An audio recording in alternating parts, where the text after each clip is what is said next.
Hello! Magandang gabi. Wala akong pre-show shoutout kahapon kasi nagmamadali ako kahapon eh. So meron tayong video kagabi. Yung yung main video lang natin kagabi ha. Babasahin ko yung mga comment at shoutout na rin tayo. So ito shoutout kay Sir or Ma'am Manuki. Anong name nito ni Manuki? Sabi niya ganun. Basta Katoliko, madaling maloko. Wala yan. Baka may nang ukit lang dyan. Yung apparition.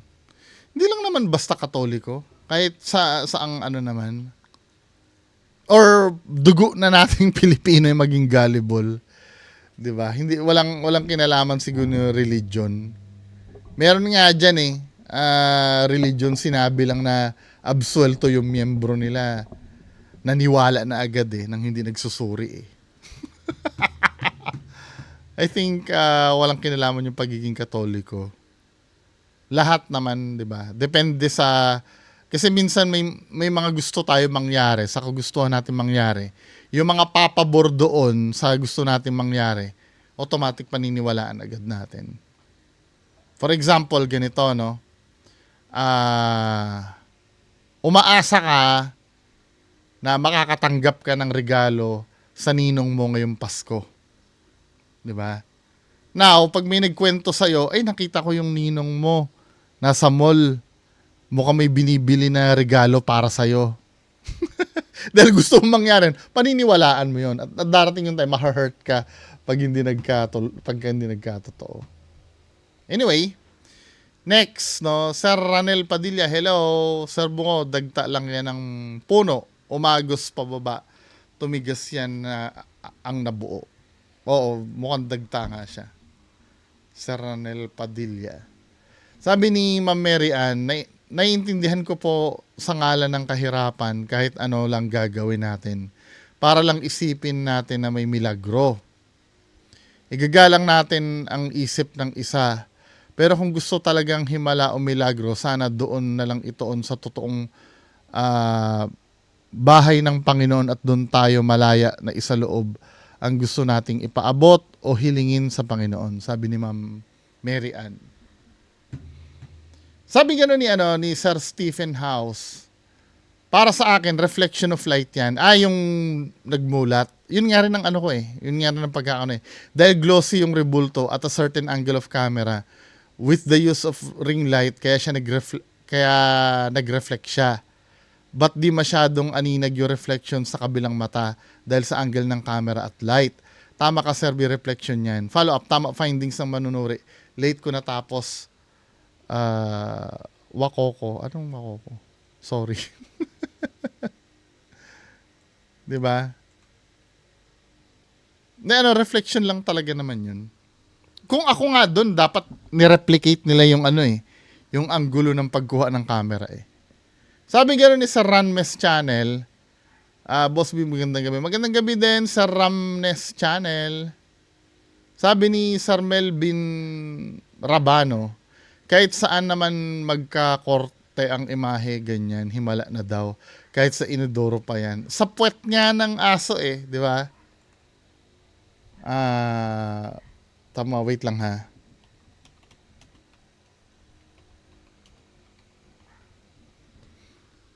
May pagturo sa akin nito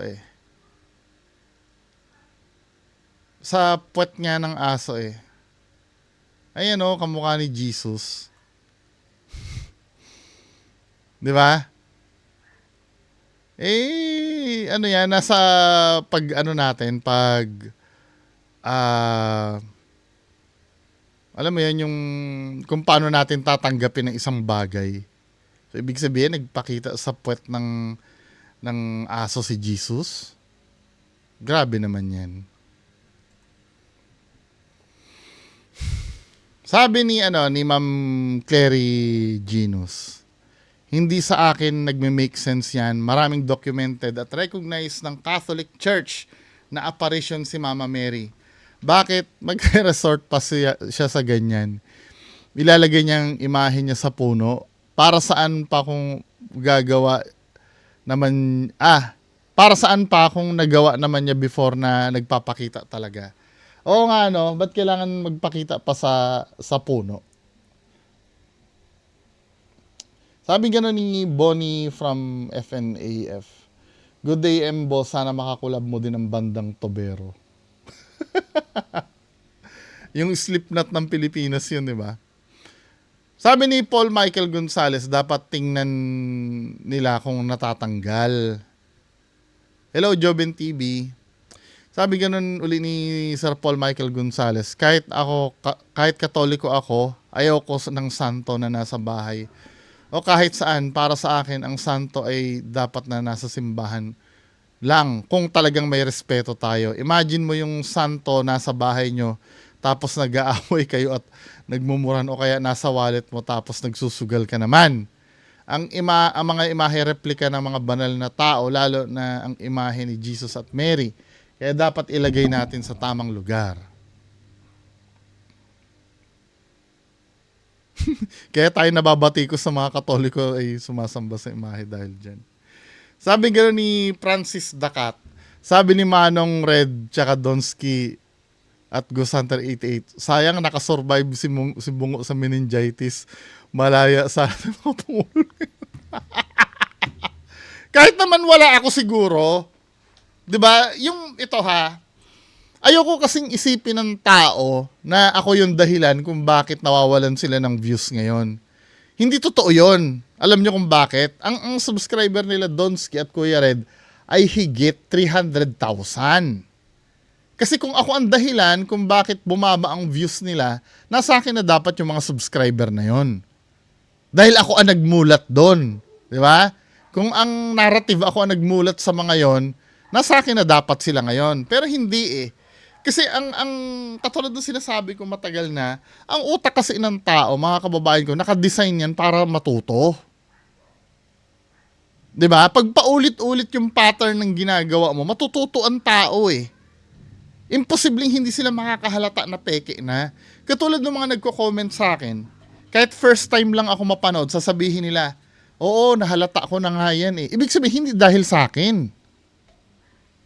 Talagang natuto lang talaga sila. Yun ang kahit nga hayop, di ba? Yung mga pusa ko nga lang eh, natututo eh. For example, halimbawa, nung mga kuting pa lang yung mga yan, lalabas ako, hindi ako pinapansin. 'Di ba? Pag pinapakain ko, hindi ako pinapansin pag lumalabas. Hanggang sa tumanda sila, every time na naririnig nila na bumubukas tong pinto, akala nila may darating ng pagkain, or marinig lang nila yung sako ng cat food dito. Alam na agad nila na may kain na. 'Di ba? Ibig sabihin, may utak kasi yung mga yan, natututo din. Hindi dahil sinabi ng iba. Siguro, wala lang siguro silang masisi. Kaya ako yung sinisisi. Kung tutuusin, yung views ko, liit-liit. 'Di ba? Hindi naman madami ang views ko para masabihan lahat ng tao eh. Wala pa nga nanonood sa akin minsan eh.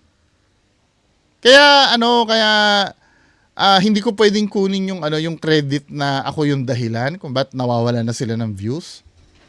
Hindi.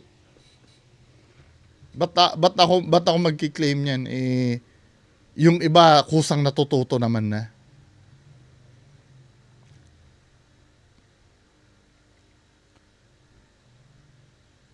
Patato kaya ako ng Mama Mary tapos sabihin ko, bigla na lang lumabas sa katawan ko.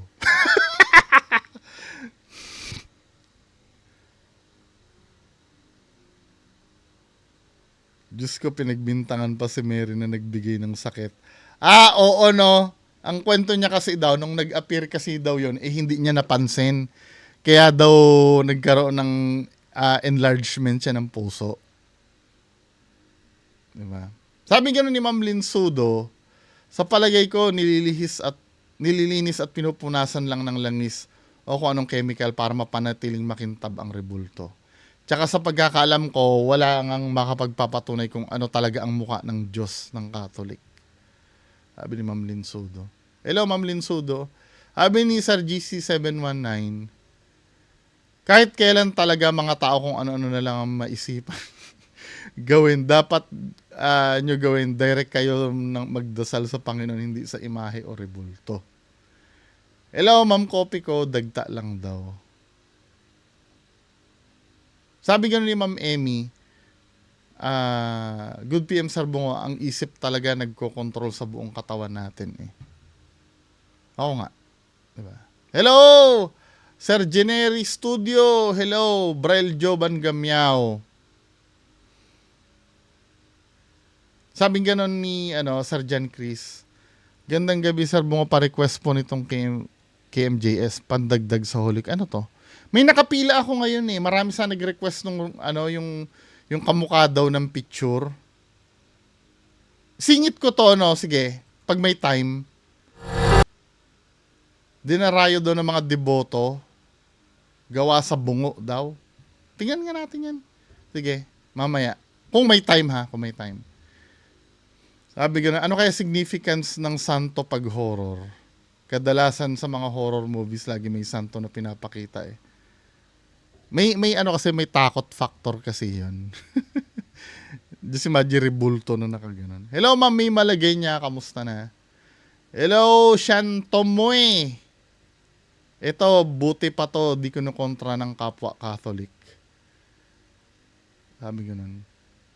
Sabi ganun ni Sir Momong, Bro Bungo, regarding the time na nag-nurse ka pa, paano kaya kung biglang nalaman ng pasyente nyo na hindi pala totoong gamot yung tinurok sa kanya? Babalik ba yung sakit niya? I mean, mawawala na ba ng silbi yung... Pwede, yung let's say na booking na hindi naman... Kaya lang, nung time na yon, siguro by that time, nabigyan siya na ng totoong gamot, di ba? By that time. Pero maibabalik niya pa ba yung moment na nasabi niya na nawala yung sakit ng katawan niya nung tinurukan siya? 'Di ba? Tsaka wala namang magsasabi nun. Sabi gano'n ni Sir Jonathan. Wait, shoutout muna Sir Marvin Pacheco. Hello. Sabi ni Sir Jonathan Eugenio, tama kayo sa light source lang kaya mukhang nakadilat ang imahe.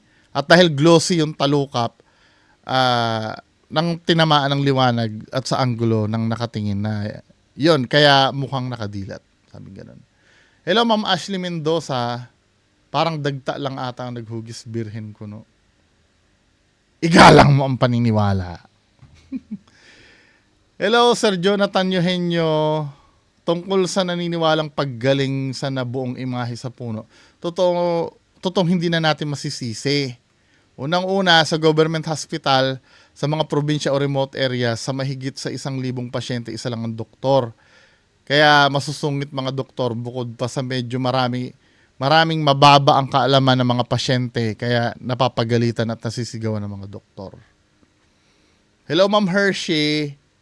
Sabi ni Ma'am Hershey, di ba sila nagbabasa ng Biblia? Di ba pinagbabawal yan?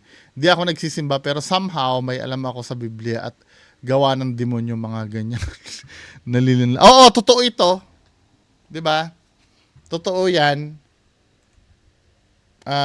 Sinabi, hanapin natin yung no.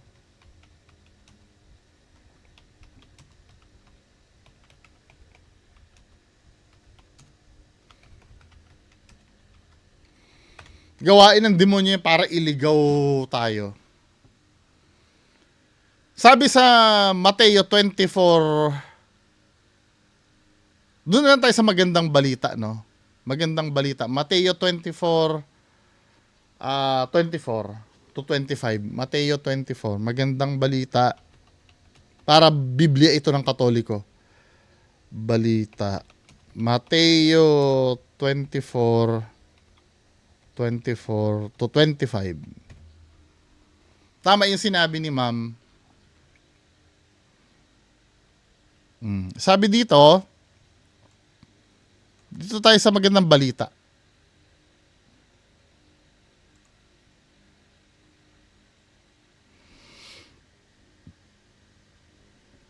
Kasi ito. Mateo 24:24 tayo. 24:24. Ito. Sabi sa Mateo 24:24, sapagkat may lilitaw na mga huwad na Kristo at mga huwad na propeta. Magpapakita sila ng mga kamanghamanghang himala at mga kababalaghan upang iligaw, kung maaari, maging ang mga hinirang ng Diyos. Kahit mismong hinirang ng Diyos, maliligaw talaga dyan eh. Sa ganyan. Nasusulat naman yan. 'Di ba? Nasusulat naman yan na talagang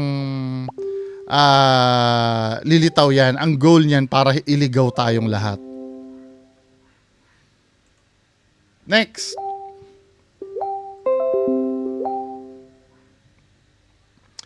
Hello, Goatlink Cycling Channel. Hagiophobia Madness daw.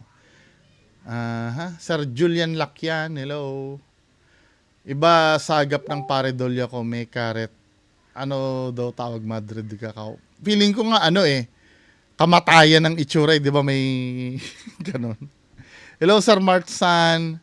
Sabi ko na, Bungs, wala kang free show shout. Wala, sir, ngayon lang kasi nagmamadali ako kahapon Sabi ni Sir Sean Loren, mukhang album cover ng bandang Opeth. Still life album. Anyway, yan lang po yung ating mababasang comment. So proceed tayo sa main content mamayang 10:00. Magandang gabi po sa inyong lahat.